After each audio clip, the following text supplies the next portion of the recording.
Thank you, Pawan, and congratulate to Sanjay and Pawan for this conference again at Indian Institute of Science, which we call as the Ayodhya of learning. So I'll tell you something. This is a period of glycemic excursion. So you all have very high glucose levels, and that will make you sleep. This is a common thing because brain requires most of the glucose, and when it is flooded with glucose, it just sleeps. So this is the thing that I'll just tell you.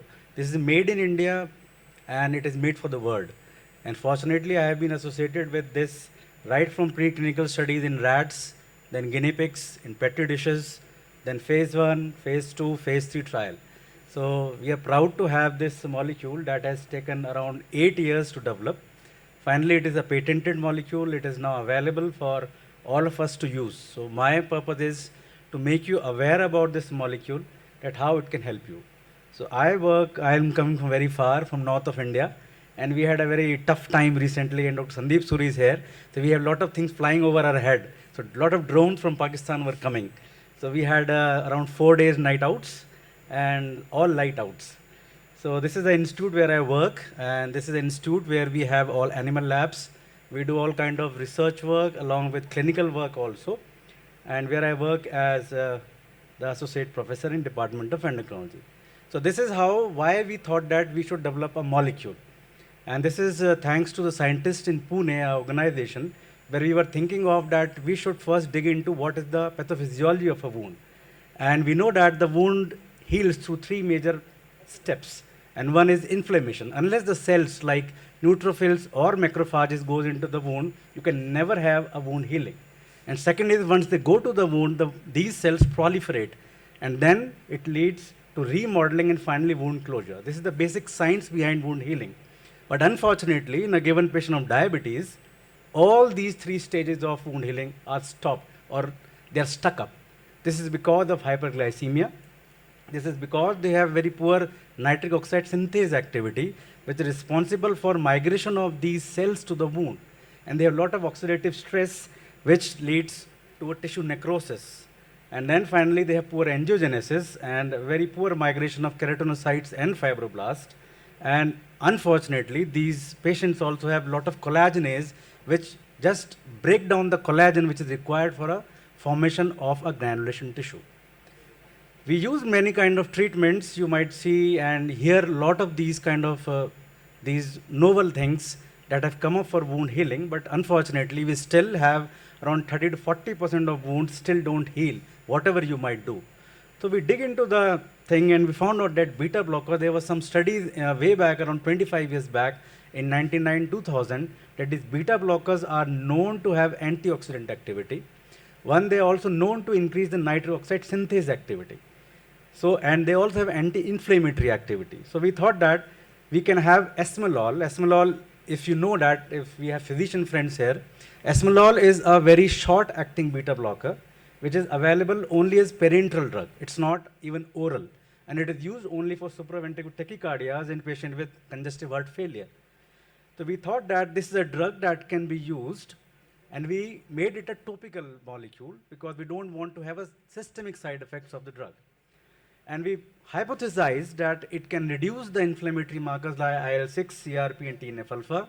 It can also reduce the aldose reductase, which is responsible for the generation of sorbitol, and that is responsible for all the bad effects of glucose.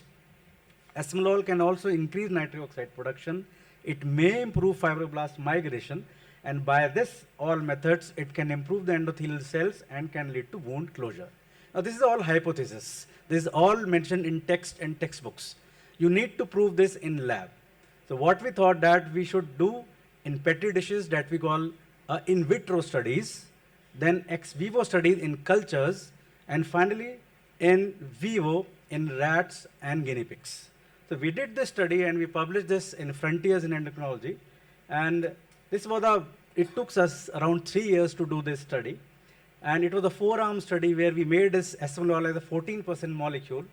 And we had in one arm 14% esmolol, which was given twice a day, versus a 20% because we didn't know what concentration would work for healing of the diabetic wounds. And then 40% again once a day with sham. And finally, a sham gel was also applied. So what we did initially, we took fibroblast culture and we wanted to know what is the rate of proliferation of fibroblast in the Petri dishes once we add esmolol. And we found out that these fibroblasts definitely proliferate. Even the endothelial cells and keratinocytes are increased and they have more migration into the wounds. We also then did the studies from the looking at the hydroxyproline content, and proline is basically a thing that is responsible for complete cover of the wound. This is just a collagen which is responsible for wound healing. And we found out that if we are using esmolol, you can have more of tissue hydroxyproline, and that was encouraging to us. So we went ahead with mice studies. So we took streptozotocin-induced mice and we induced the wounds in these paws of these mice, and then we added the esmolol in these mice who were diabetic by streptozotocin.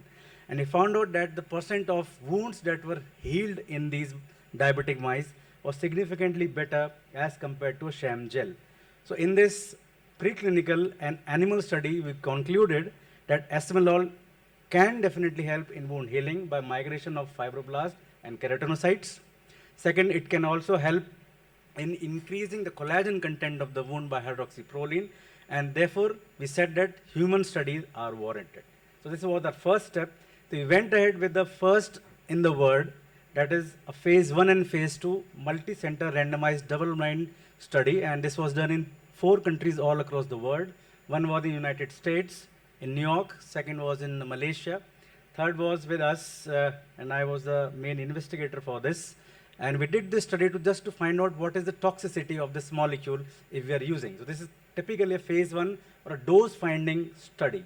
And we found out that a systemic concentration, if you are using esmolol topically, it is not systemically absorbed and it does not lead to any bad effect on the heart.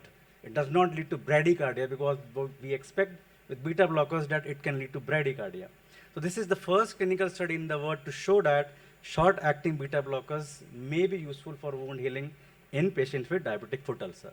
This encouraged us to do the first in the world, that is phase 3 study with topical esmolol.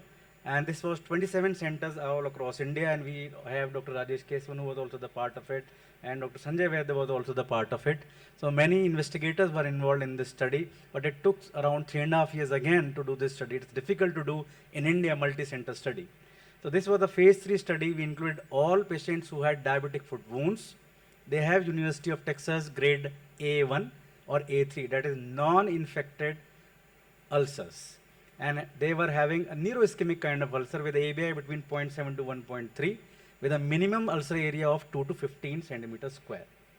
We excluded all patients who were having ischemic wounds, all patients who had osteomyelitis, severe anemia, hypovolemia, chronic kidney disease, congestive heart failure, and those who were very obese, because these are the factors that can inhibit or impair the wound healing in these patients. So this was a very rigorously controlled study, because this was according to the FDA standards, because we wanted to have this molecule to be approved by FDA also. So all the guidelines for doing this trial were taken from the FDA's guidelines. So we had a screening phase, and then we randomized these patients into 3 arms. In the one arm was esmolol, which was applied BD. Second arm was standard of care that we and you all use, and third was a sham gel, which was applied to these patients, and then they were followed for these ulcers over 12 weeks. So we had, this is the study recruitment that was done. All process and procedures were taken to have a double randomization, and this is a kind of screen that was used, so that the patient was also not knowing what was being applied to his foot. So the investigator, who was blinded to the kind of gel, whether it was a sham gel or a topical esmolol, was applying this kind of gel over the wound. The patient could not see it because there was a screen behind it, and blinding was rigorously followed in this study. And all standard of care were followed, like wound washing, wound debridement, and the offloading, which is very important part of wound healing. These were the primary efficacy outcomes, and we wanted to understand that how much proportion of participants actually have target ulcer closure. And that is the most important FDA guideline to say that any drug is effective. It should show that it is able to close the wound during the 12-week treatment phase as a primary intention.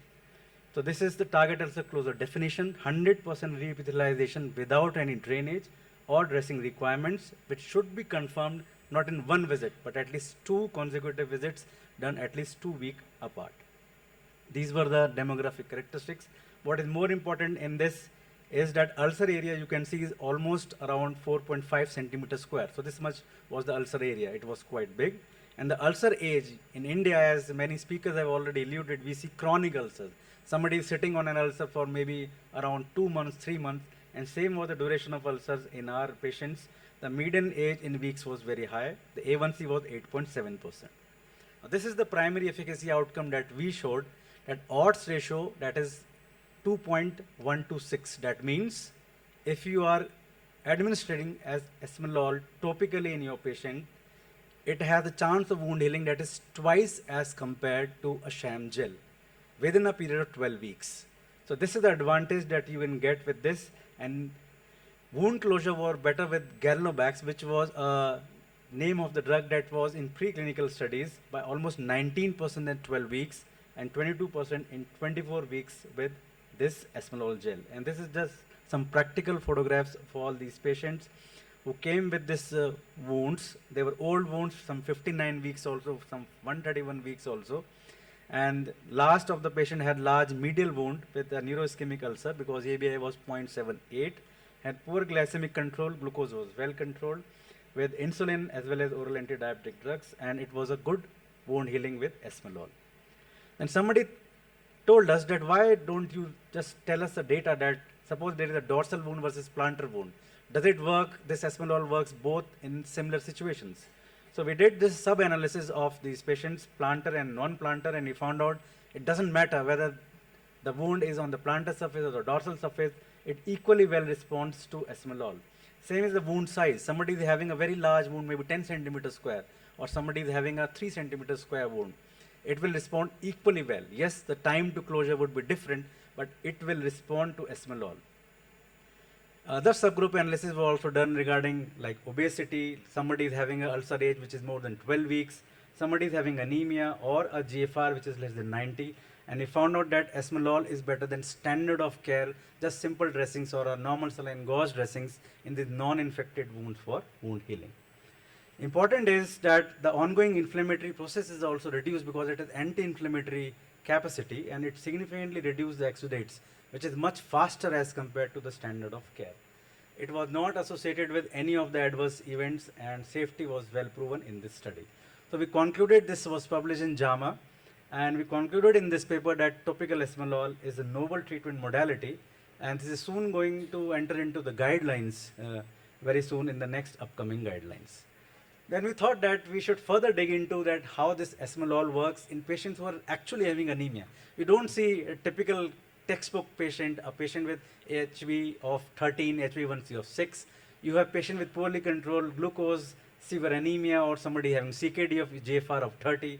So we wanted to know in this paper that what is the effect of esmolol in patients who have certain characteristics which impair wound healing, like poor albumin, low albumin, poor hemoglobin, low hemoglobin of less than 9 or less than 10, and somebody who's having a poor glycemic control.